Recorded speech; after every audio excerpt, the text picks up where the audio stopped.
Welcome to the I-80 Club, the Nebrasketball Hour. Once again, Josh Peterson, Kaleb Henry. I'm in tonight for Jack. Nebraska does it yet again, Kaleb. They are 15-0 on the year with a 72 to very nice 69 for Ohio State. How the hell are you on this Monday? So I'm watching, like, it's bedtime. My daughter will come in here at some point, which you're perfectly used to anytime I've ever filled in on your radio show. 100%. It doesn't matter when I'm doing a show with you. At some point, my daughter will be trying to go to bed. So it's like I was in here trying not to yell, like stifling excitement because it is calm down time out there. It was not calm down time in the bedroom, as one knows. So it was getting a little bit interesting in here. Huskers get up. You get the Frager and ones. Like we probably just need to talk about Frager. Like Everything from him over the course of the last 2 minutes. He was getting it done on the offensive end. Obviously, he had that turnover and that entire possession that led to that and one. Caleb, as I'm watching and I'm thinking he wants to make up so bad for the turnover that he just, when he gave it away on the pass to Rink Mast, and he has the ball for probably the last, 10 or 15 seconds on that possession. He finishes up strong with that. I mean, he's on that pivot foot forever, and he steps in, lays it in, gets fouled. Are we seriously just going ISO Frager, or has he decided we're going ISO Frager? Like, what was that the call, or did he get the ball and go, it's Fraggy time? It's Fraggy time. Yeah, I think it might have been. That. Welcome in. This is the Nebrasketball Hour. We are proudly brought to you by Nebraska Realty, their Wahoo office. Stop in, view the real estate listings from Tim Shannon, Kurt Malley that they have to offer at Nebraska Realty in Wahoo. You will appreciate the great service, enjoyable sales experience while working with the most aggressive, professional, and friendly group of real estate agents in the area at Nebraska Realty. Call them today. Couple phone numbers. We got one above us. I'm just going to point with both hands because I'm reading the copy points right now, so I don't know which way it is. Couple numbers, 402-443-3415 or at 402-480-1708. You can also find them online at nebraskarealty.com. Appreciate them for being our title sponsor of the Nebrasketball Hour tonight and all throughout the rest of the year. How about this? Mike dropping us a super chat. And just really good dudes, too. And really good dudes. Full mast, having a great time. Mike, shout out Mike, college basketball analyst Josh Peterson. Look at that. I'm showing up. Obviously, thoughts and prayers with Jack Mitchell and his entire family. If you want to know why he is out tonight, go check out his social media. I'm happy to step in for him. Kaleb, I feel terrible that he has yet again missed out on another all-timer. I stepped in for you a month ago, game winner over Illinois on the road, and now I step in for Jack as Nebraska picks up this win tonight. You mentioned it. We should probably start with Frager and everything that he did, especially towards the end of this basketball game. You really are 2-0 in Big Ten road games. Not to brag. So the next road game is on Saturday. If they drop their first L of the season, come to Daddy. You know who to ask back on the podcast for the next road game. Daddy. Exactly. Should we begin with Frager and his exploits, Kaleb, towards the end of this one? Oh my God. Yeah. It's you obviously saw like multiple and ones down that stretch. Like it wasn't just the one and one where you went ISO. He had an and one as part of that 9-0 run. He also had another made free throw. Like Frager out of Nebraska's last, and I'm just going to do this in my head right here. 4-7 out of Nebraska's last 9 points. He had 7 of them. That was your guy. Wow. Down the stretch in winning time. Absolutely massive plays. Royals Girl comments on our Discord, and we'll be reading comments all throughout the Discord server tonight on the pod. You can also drop us a super like Mike did. Kent just told Fred on postgame he declared Frager the freshman of the conference, freshman of the year in the conference. Fred said Kent's vote was the only one that matters. I was actually in the car on my way home after my radio show tonight, Kaleb, so I was listening to the end of the first half, and Kent said that. At one point he goes, he's going to be Big Ten freshman of the year right after he knocked in one of his shots in the first half. I'm still just flabbergasted by his everything, I guess, as we could say, this entire season, but especially what he did tonight. Again, to respond, a redshirt freshman responding after that turnover that he had, which was an atrocious pass, and then to get the ball early on in the next possession. And you said it. Was that a call to clear out, or did he say, this is my time? And for him to finish strong at the hoop, I just saw the tweet, by the way, from Nebraska, and that is the tweet. That's the photo that they decided to use in their game-winning tweet of him driving and getting called for that foul and finishing with the. Yeah, it's, and you looked at it, and it's one thing if you are still dealing with, even though he redshirted, you're still dealing with freshman emotions. Like, he's going to ride that thing as high as possible. And you had one of those and ones, and he goes over to the bench, and you've got like Daddy Rink and all the other like old dudes on the team are like, get back out here, please. Let's think about this. We're not going to go get a technical when we definitely don't need that right now. Mm-hmm. But every time he gets a big basket, it's so funny just to watch his teammates and how they're all like, calm down, let's hug him, let's keep it, get away from everybody else that's on the floor right now. Actually, so like, yes, everyone else in their heads must be excited for the make, but like mild panic. Do I have to run in and stop him? Yeah. What is he going to do in this moment in time? The end of this game. Oh, sorry. I was just gonna say it's so nuts to look at what we've seen from Frager as a scorer, obviously early on in the season, and then to come into this game and you've got 6 guys score at least 8 points. He leads the way with 15, but he also didn't hit a 3, right? If I'm remembering correctly, as I very quickly wrote my game recap up for Husker Max. No, Frager went 0 for 2 from 3, but he finished 6 of 9 from the field. Very nice 6. Yeah, so good stuff there. But it seems like a lot of times when he is getting his scoring going, he's hitting 2 or 3 from deep as part of that.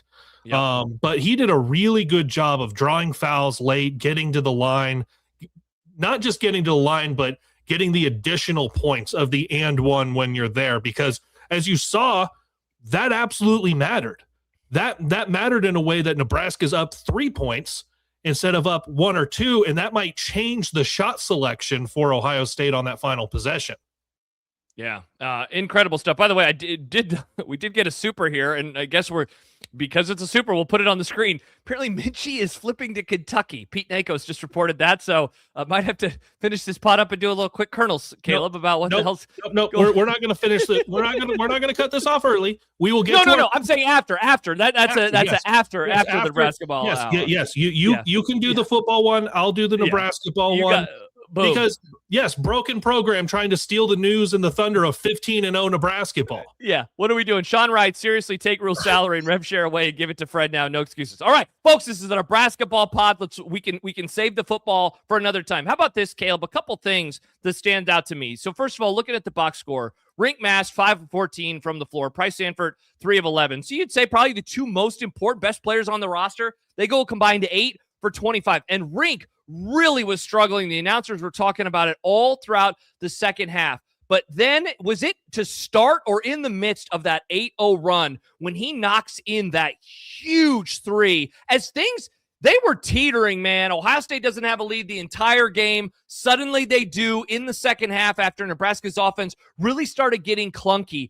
And Rink had a couple of massive plays offensively. And this was when, too, the ball started just swinging around really, really well, I thought, where they're trying to find that open man. There were some huge offensive rebounds. I mean, we talked about the crazy and one on the ISO play. There was another Frager offensive rebound that he had early on where he got fouled. Then on the next possession, he gets fouled, goes to the free throw line, knocks in 1 of 2 in a game that, you know, I thought I saw a tweet from Jack as we got started that was basically like, I didn't get a chance to watch a whole lot of this, but man, I didn't really think that they were going to be able to win this game. It just didn't seem like a game that they normally won, which how many times have we said that throughout the 2025-2026 season? And talking about that rebounding advantage for Nebraska, 38 to 29, so out rebound the Buckeyes, but one that, like, when you're looking at, okay, big rebound here, big rebound there, I don't want us to overlook Cale Jacobson hustling back crashing the glass because he's the only Husker right there, you know? Like, he's the only guy in a reasonable rebounding position. And I don't know why they had their 7-footer take that three, but they did. It goes long, bounces off the backboard, and Cale Jacobson grabs it. Quickly gets it out to Sam, and they're able to run out the clock. But that just as easily could have been offensive rebound, put back, you're up by 1, and now you have to play things out weird with 3, 4, 5 seconds left. Yeah. And instead, they did not have to at all. And immediately, Godden's like, all right, they got to foul. And it was like, nope, they're not even going to have a chance to foul. And this game is now literally going to be over. Yeah, it was very interesting. So you brought up Mass with where he made that three. He actually made that three to give Nebraska the lead back in the kind of Ohio State finally gets over the hump. They get back. They claw all the way back from that 14 down, 7 down at half. Mass hits that three. Nebraska goes up by 2. Ohio State answers with a 3 themselves. Okay. So you're exchanging it back and forth. But then when Ohio State is up by 1, Mass got 2 free throws. Sanford hits his 3, and then you got the Frager and 1. So a little similar to Friday, where you got into this portion of the game and you got a 9-0 run, or in Friday's instance, it put you up by 9, but it's Frager finishes it off. And in the same vein, that was where it was almost, hey, Frager, don't get a technical here, but you're getting really, really good play at the times that you absolutely need it. We know that Nebraska started out hot, 10-1 run to open the game. But what's been really impressive in these last 2 wins is the way Nebraska played in the final 5 minutes of the game, let's call it, where, yes, Ohio State closes the gap. And you've got to go make free throws. You've got to, and Nebraska missed free throws down the stretch here too. You know, like, it's not like Nebraska made every one of those, but you had to have guys go make plays on both ends of the floor. And to me, that's the impressive part, is that Nebraska did that. And now they're 15-0. And I've said this before, like, you're looking at get to 20. Like, your first thing is get to 20 because you want to get to the tournament. And now you're at 15, halfway through the schedule. Yeah. Caleb, what are we talking about? This is preposterous. This is absolutely preposterous. Like, you know, we I know you guys forgot to do the NCAA tournament confidence index. It's like, it's stupid. Like, we can't do it anymore. We have to change the parameters of that discussion. It's what seed will they be? Will they get their first tournament win? But to do will they make the NCAA tournament? They're 15-0. They got to win 5 more to get to 20. They're going to win more than that. I'm looking at Bart right now, Caleb. They're projected to go 25-6, 14-6 in conference play. This was another one of the coin flip games. They won a coin flip game 3 days ago. They won a coin flip game tonight. They won the coin flip game against Illinois. But they're also kicking ass against some of these opponents, too. A couple comments along those lines. G. Merle, I think, hits nail on the head. I love that Price or Mast can both have an off night, and the team can pick them up and still win on the road. And along those lines, Husker for MU, win on the road, making more free throws than the opponent attempts and shooting 28% from 3. That's the shit really good teams do. And it absolutely is. It is absolutely what teams that you and I have seen over the years in college basketball. That's what we have seen them do. And that is what Nebraska is finding a way to do right now, where their best players can struggle. They hit a couple clutch shots late, which both of them did. That Sanford 3 was from deep, and he knocked it in at a moment when they very much needed it. Of course, you mentioned the Rink Mass 3 that gave them the lead back after falling behind for the first time all night. Like, they were able to do that, but other guys were able to pick him up, including, of course, Frager, who we've talked about a lot on tonight's show with everything that he did over the last few minutes. The other night in that Michigan State game, we were talking about the number of turnovers and the points off of those turnovers and how so many of those were dead ball. There were not many dead ball turnovers tonight. As a matter of fact, Nebraska loses that battle 12-8 on turnovers, and Ohio State gets 17 points off of those turnovers to Nebraska's 8. Now, here's one of the things you look at, and you're looking at the box score and you're going, what stands out to you? Obviously, there are the free throws. We talked about the rebounds, kind of the key moments throughout the scorebook, the game, when guys hit those threes, hit those shots. How's about this, Josh? bench points. We know Frager came in and gave you 15. Mm-hmm. Nebraska had 22. Ohio State did not have a single point off the bench. Wow. So Nebraska needed that because every single one.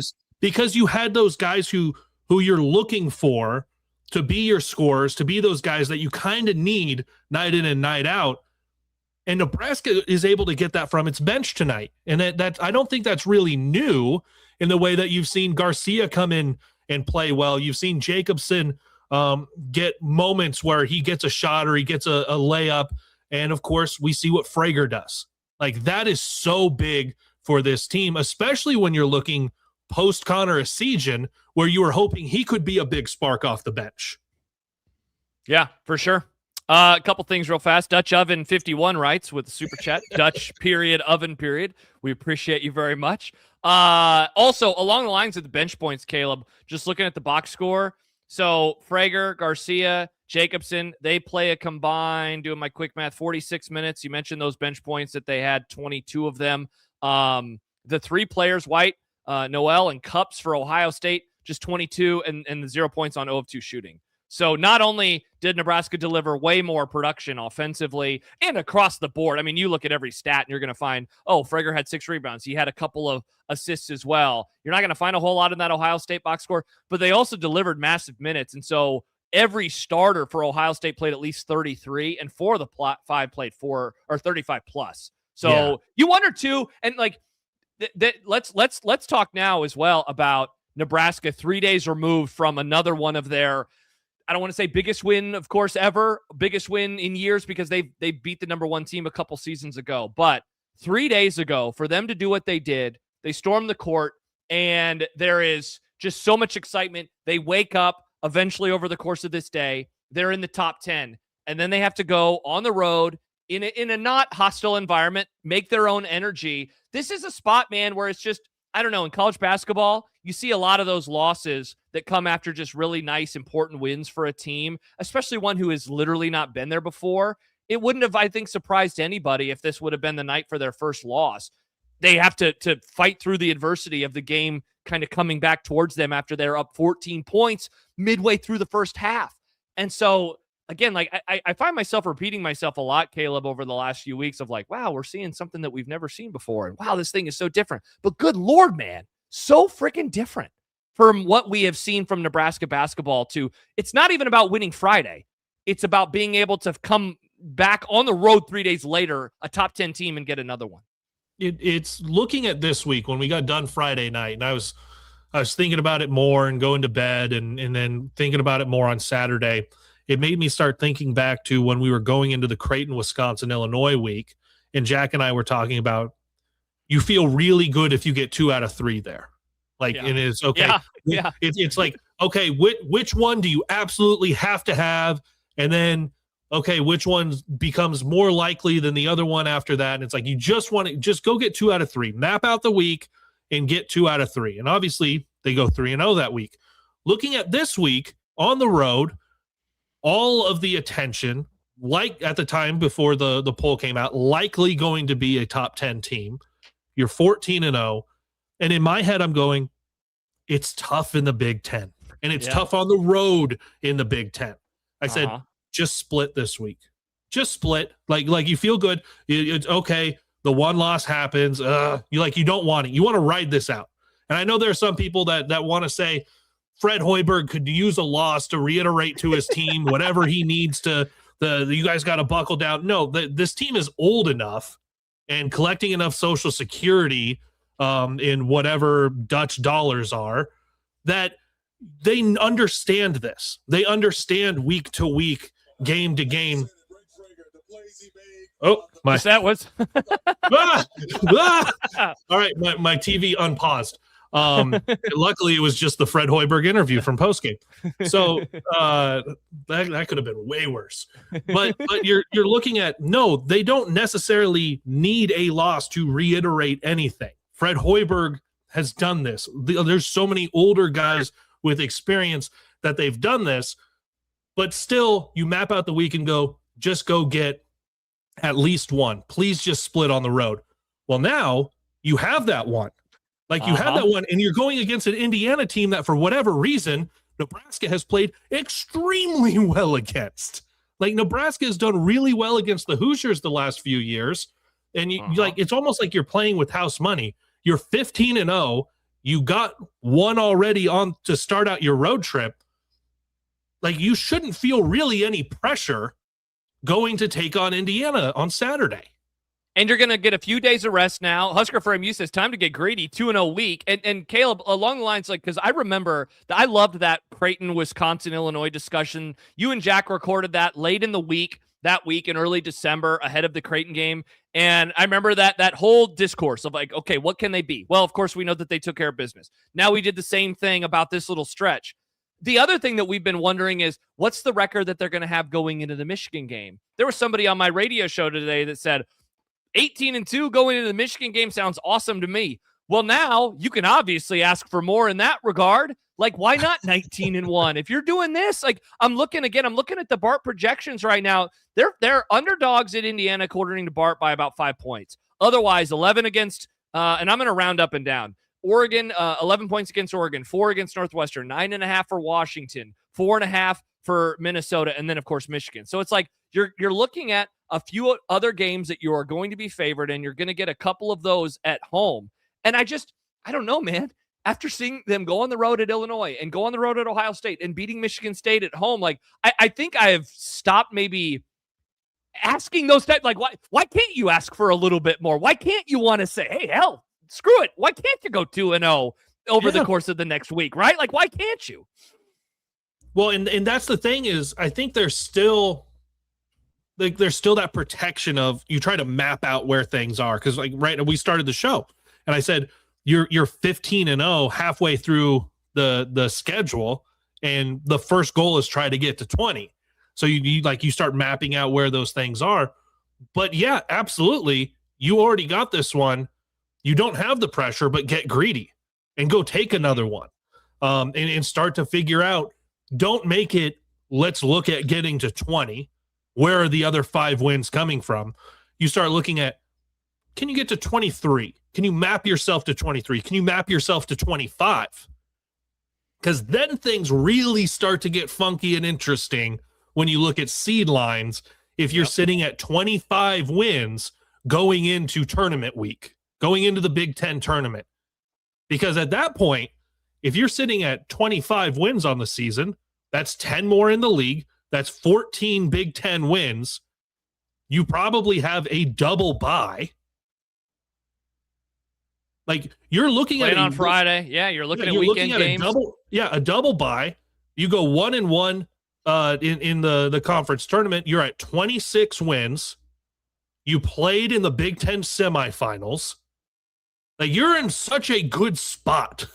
Yeah. When you start to look at where things are, if you can map yourself out to beyond what the baseline expectations were to start the year. And that's not even including the outside voted for to finish 14th. Like this is our expectations of, yes, this team should get to the tournament, and can they get to 20? Map yourself out to 20. No, I think they're obviously looking way higher than that. Yeah. You know, one of the things that I've been trying to figure out the best way to say over the course of the last couple of weeks, and I think I finally figured it out. So, you know, you get to a certain point in the season and they start going through the list of best wins and worst losses or okay losses, right? They're just doing the resume stuff, whether it's blind or otherwise.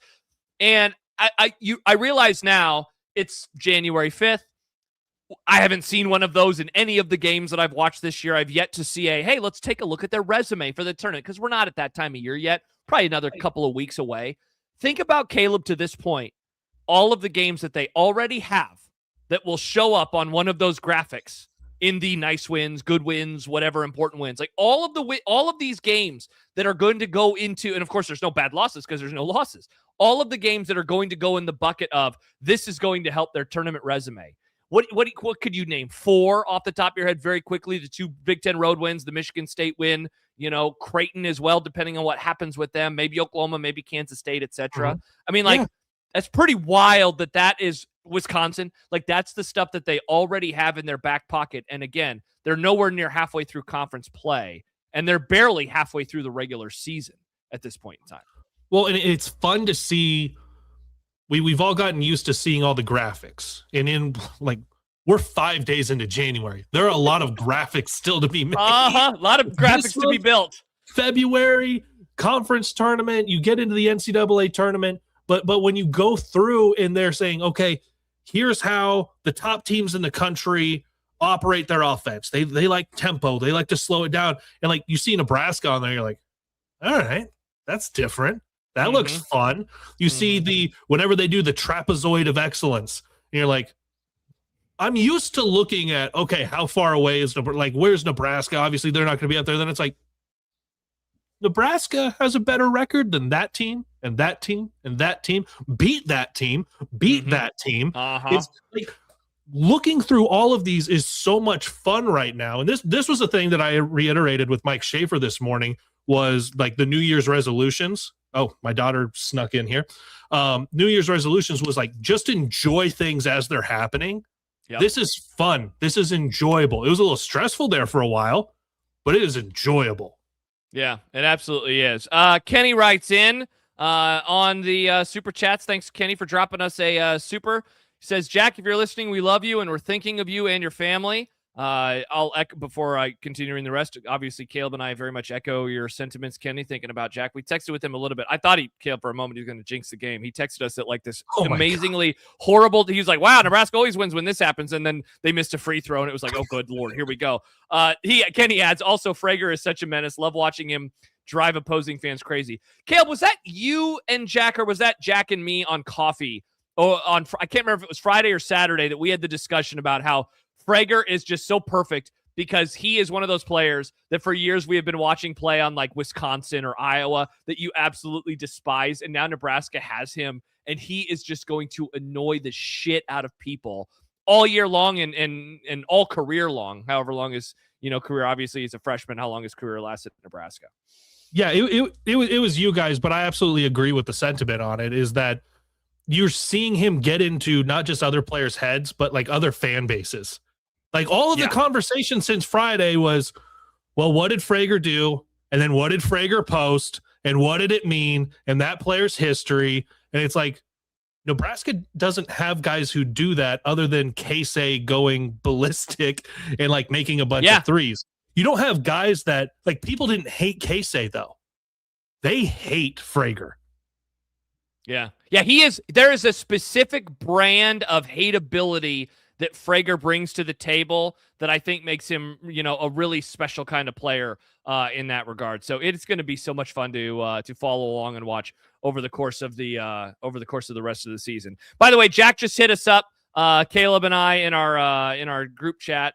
He says, I am listening. Tell everybody thank you. Yeah, certainly. We're very much thinking about Jack and everything that's going on with him and his family. So have them in your thoughts and prayers. The plan is for him to be back with me on our bonus pod, which is available for subscribers at patreon.com/i80club. We'll be doing that on Wednesday. So the plan is to have Jack back on Wednesday, and thus he'll also be back with us, back with you, Kaleb, on Saturday afternoon for the Nebrasketball hour following the Indiana game. But Frager, he's something else, man. I don't have BTN Plus, so I missed some of those early season games. And I remember a pod. Well, Dirk joined Jack and I, and Dirk Chatlin did, and they were talking a little bit about Frager. And so I was like, I can't wait to watch this guy because everyone seems really jazzed about him. And of course, he's such a surprise out of nowhere player. And the conversation that people were having about him early on, I mean, it really doesn't do it justice in terms of what he provides, not only as a player, but just that personality and that hateability factor for the opposition. I think also, like, looking big picture for Fred Hoiberg, it provides a different proof of concept. You've seen transfers come in and improve defensively, but also get into roles in this offense that they really like. Obviously, Rink Mast, Price Sanford playing differently at a different level than he did at Iowa. Jamarcus Lawrence coming back. But you haven't had a guy come in as a freshman and redshirt and then like not transfer away.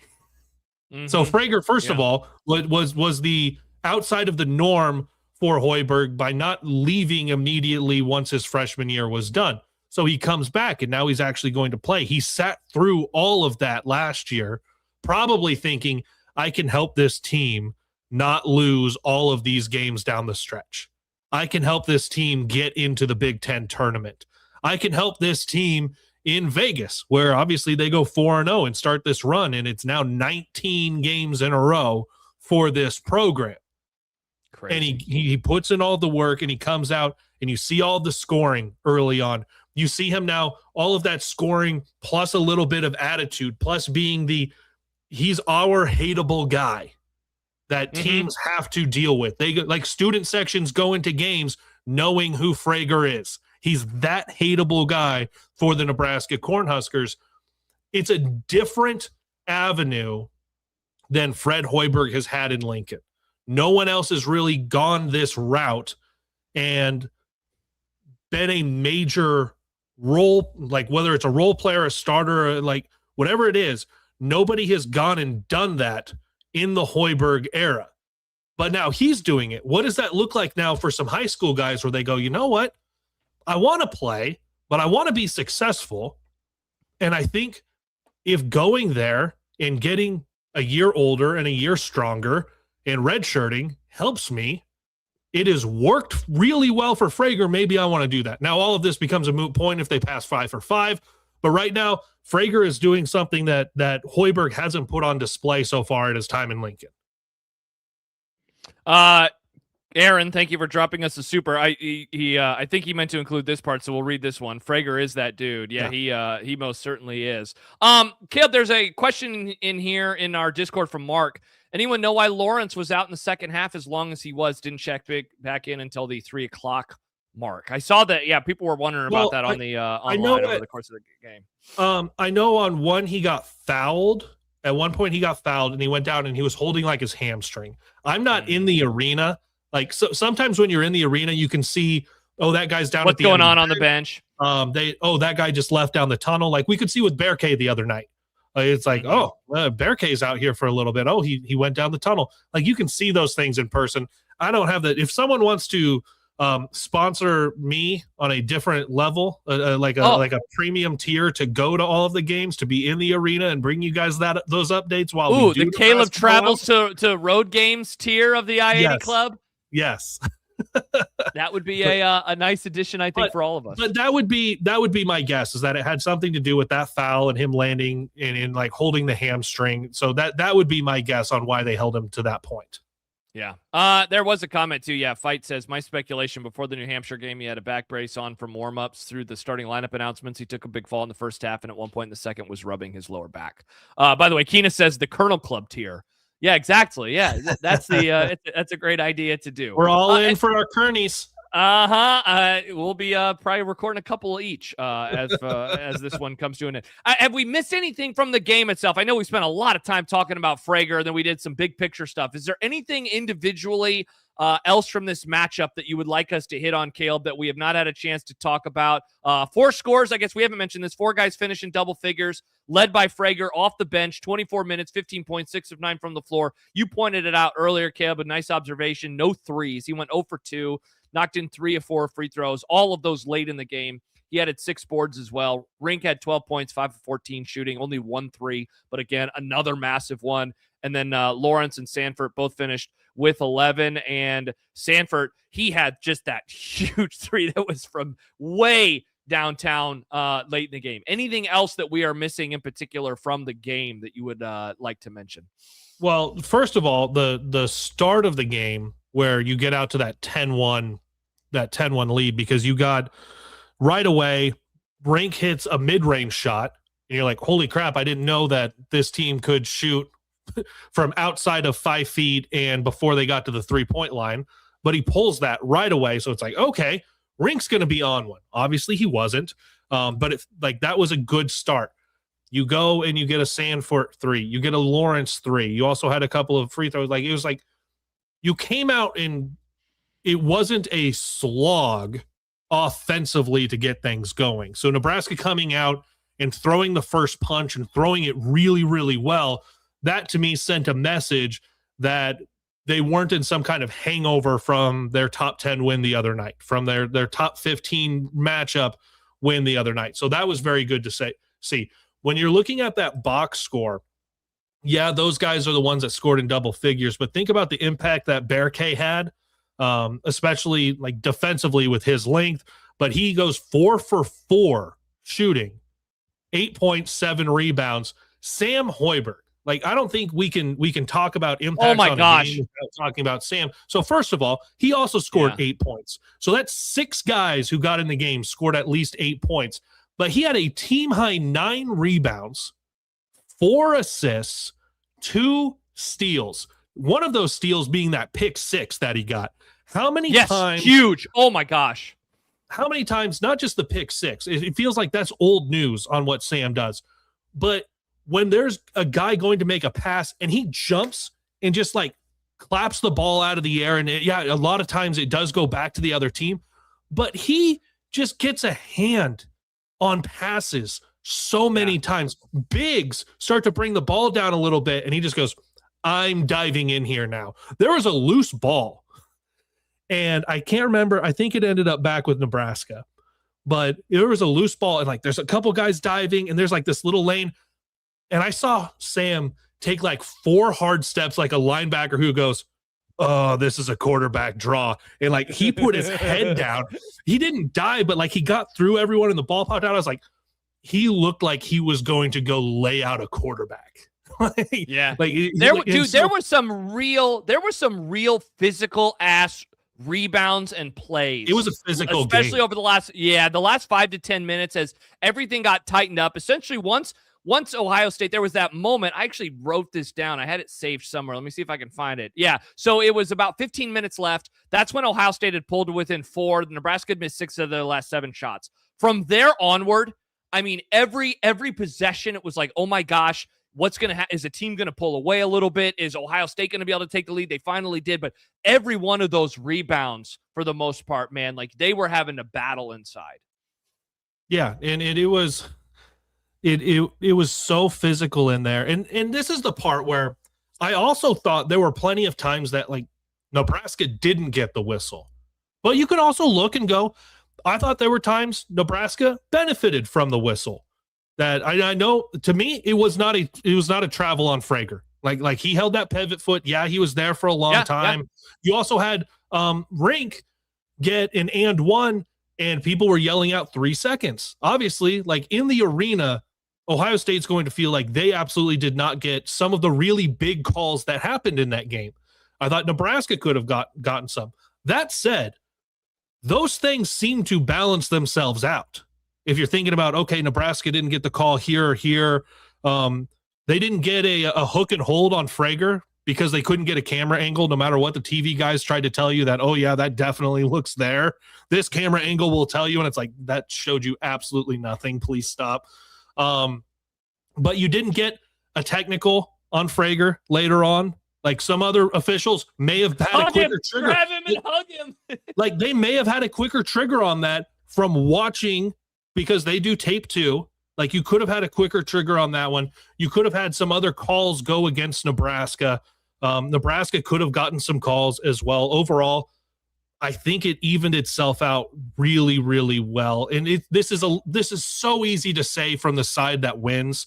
And we're saying this from the Nebraska side, but I was thinking about this even when Ohio State went on their run and tied the game back up. At that point, I was like, this feels like so many of the officiating calls have really evened themselves out. I thought so too. Yeah, I couldn't agree with you more. Nick dropping us a super Nick. We appreciate it. He says, give Fred a bigger rev share, way better ROI than the other joke of a program. Again, Nebraska football catching strays tonight on the Nebrasketball hour as things perhaps going against them on the recruiting trail, but that's not what we're here for tonight. We're here to celebrate. I see that you have just uploaded something. Would you like to show it to the crowd? Because I am laughing very, very hard as well. It looks like our dear friend Mike Stibbs has given us a brand new meme for the future of any sort of responses. Yeah. Yeah, Stibbs shared that, and like, so I want to look at the chat because we know Jack never does, and I'm like, okay, can I get to the chat? Oh, Josh, don't worry, I'm handling. I'm here, fine. Baby. And I look, and I just see my dumb face right away, and I'm like, I know I'm staring at my screen as we do this. But to see my face, and then all of a sudden there's my daughter, like, oh, that's a That's a correct use of a meme. So thank you, Yeah. Steph. Nice job by you, Stibbs.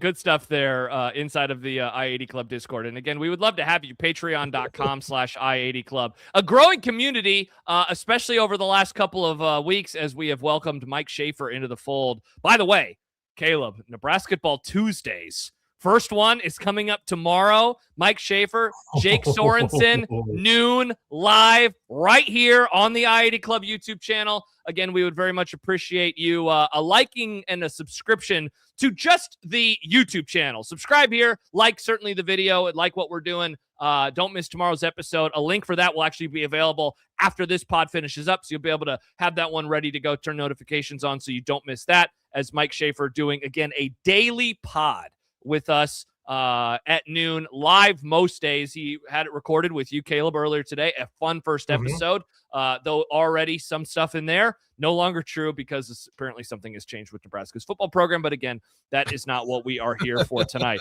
Corey Rice, Nebrasketball Tuesday is going to be lit. It absolutely is. My God. I mean, the confluence of events right now, Kaleb, in our lives, absolutely coming together in a way I couldn't have foreseen. Remember the beginning of the year, you and Jack are having conversation. How many of these pods are we going to do? Jack's like, I don't know. I want to do them as much. He's whining all last year. No, and now, yes, if I'm remembering, 18-0 Nebraska Cornhuskers. What are we doing?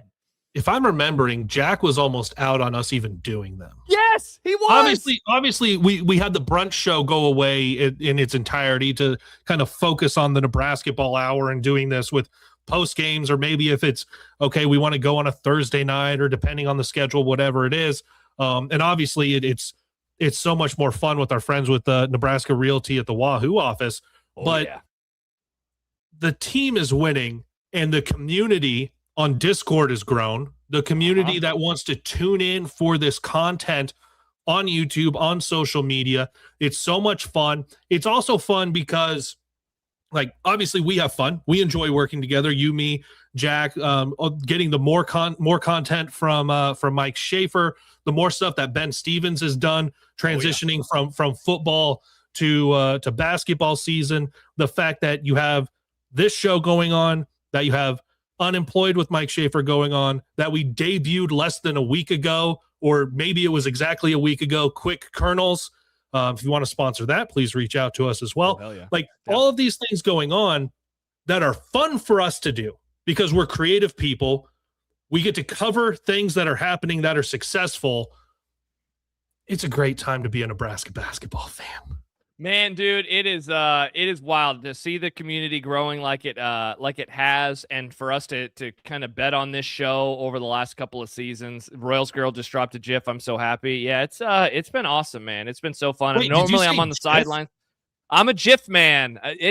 The creator of GIF, Kaleb, said that it is pronounced GIF. What am I going to do? Argue with GIF Lord? I mean, would you argue with God if he said that? I'm going to call that a giraffe. You'd say, well, I want to call it a giraffe.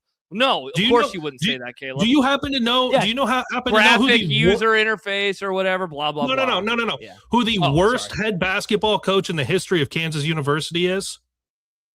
No. Oh, it's the guy. Yeah, it's the guy who created James Naismith. James Naismith. Yeah. I'm sorry. Are we supposed to bow down because he created that and he decided to tell us it's a certain way? No. I mean, not a bad idea to do. He did create it after all. You present a very good argument. That's a very good argument. I thought you were going to go with the graphic interface, which is what people usually do, right? Isn't that the way that? No, that's too far gone. I was trying to keep this basketball related. Yeah, Stibbs says that I'm an idiot. I would argue with Jod in terms of instead of God. Yes, you would have said Jod.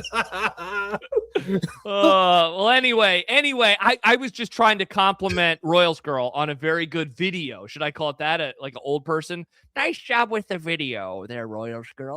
What is that? One of those memes?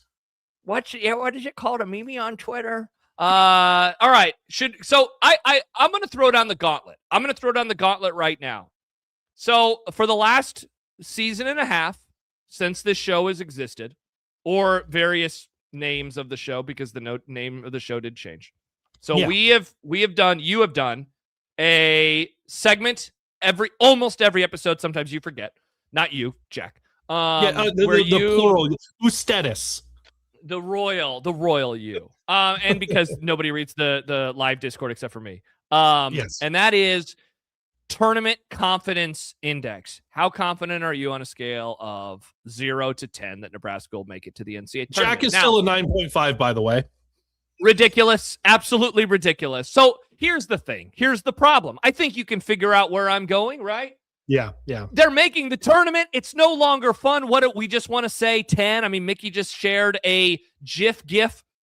This one goes to 11. Like, we know what the answer is. We know the answer to the test. It is 10. They're going to the NCAA tournament. So I offer two ideas. And again, this is your show. I am but a passenger in the car that is Nebrasketball tonight and another time this year.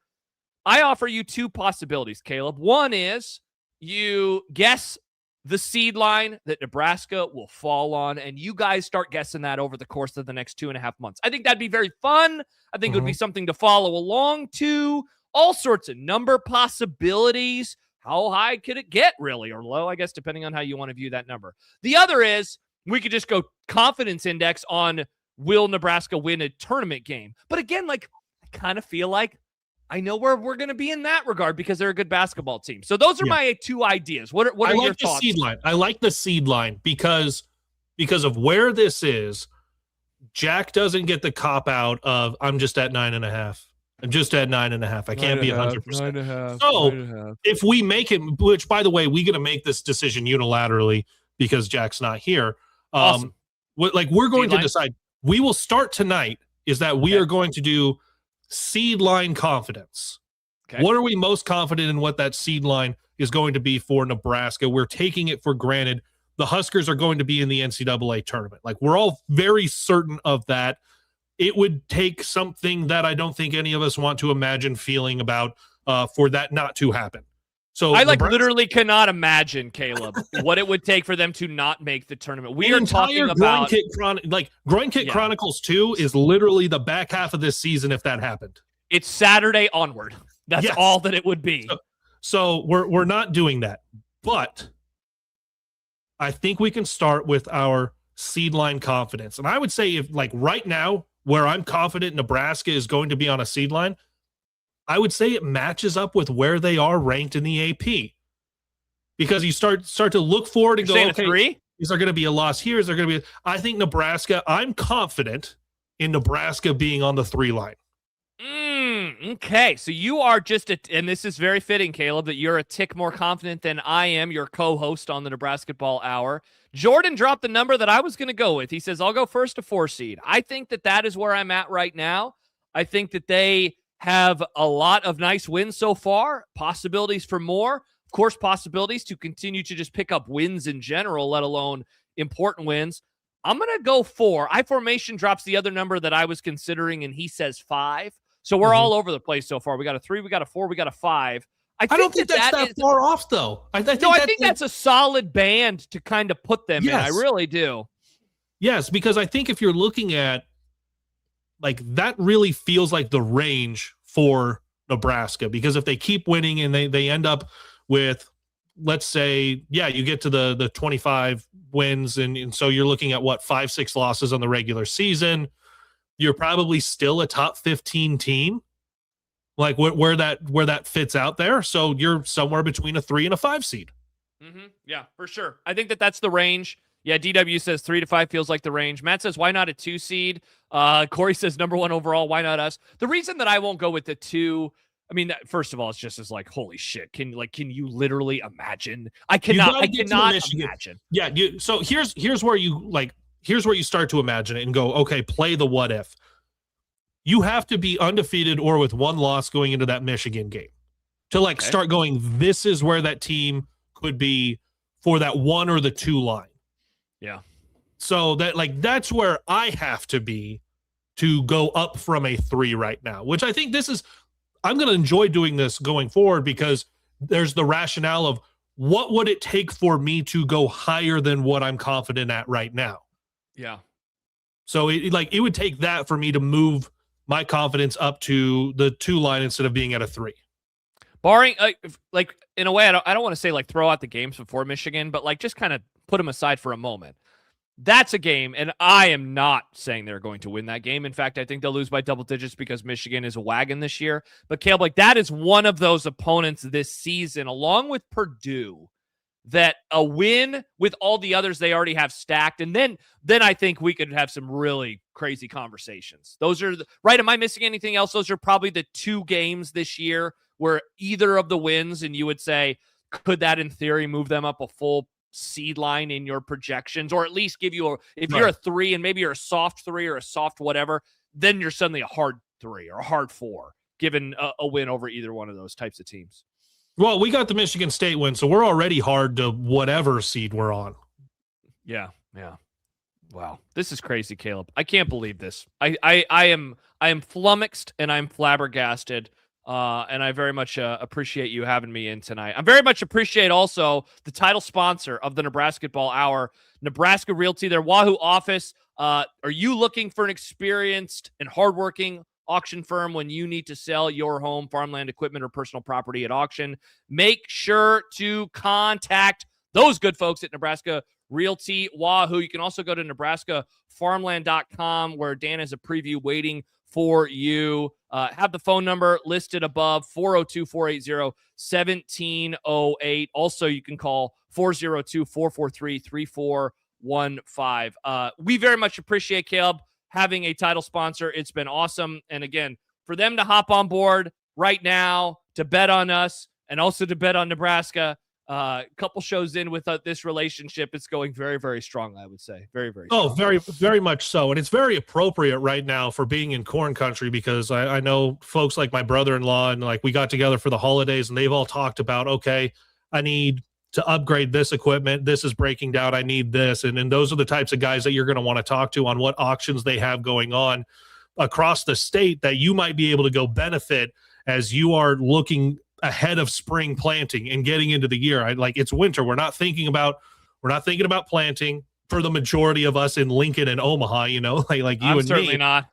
I'm not. But you got folks who are thinking about that. You've got the kids who are thinking about, oh, am I going to detassel this summer? I remember those fun days. And then you're thinking about, okay, we're going to get to harvest. Well, you got to go and have all the right equipment for that. So when you're looking around at auctions, the guys at the Wahoo office for Nebraska Realty, they're going to be able to help you out with where so many of those things are happening across the state. And of course, the best auctioneer in the state right there in Wahoo. So check out more information. Got some info in above with the phone number, and also check out the link in our show notes. It's all available for you right there.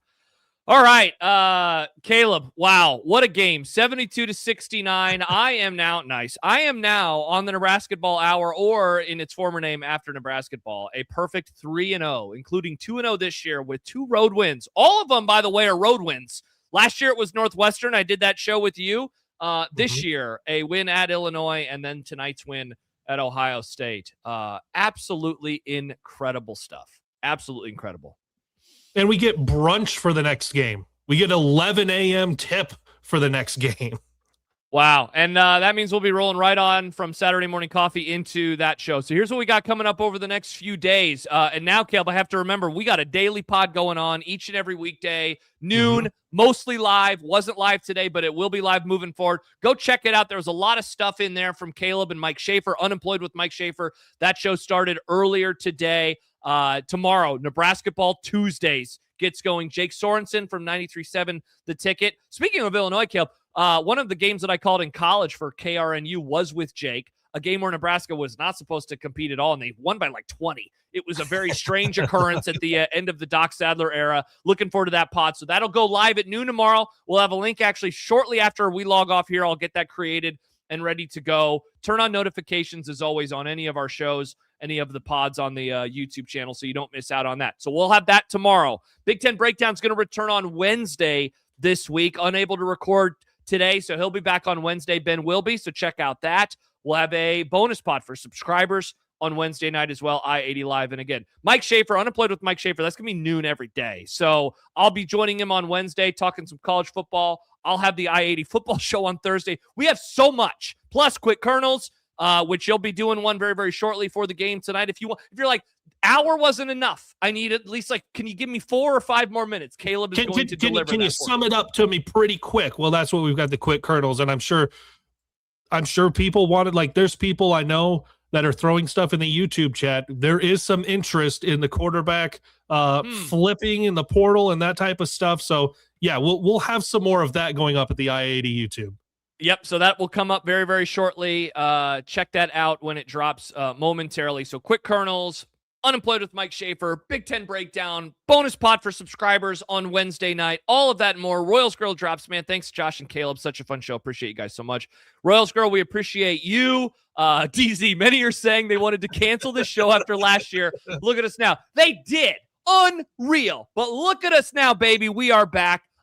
Thanks, Caleb, for having me in here. We got so much to come this week. Also, don't forget, you mentioned it, Saturday, we'll have a Saturday morning coffee show right on in to the basketball game and then a Nebrasketball hour. So plenty to come here. All you got to do is subscribe, whether it's to the YouTube channel or if you want more and you want to help support us on our endeavors, patreon.com/I80 Club. We appreciate everybody for joining us. We appreciate Nebraska Realty Wahoo for their sponsorship of the Nebrasketball Hour. And Caleb, I appreciate you. For Kaleb Henry, I'm Josh Peterson. We will talk to you soon on the I-80 Club. Thanks so much for watching. Bye.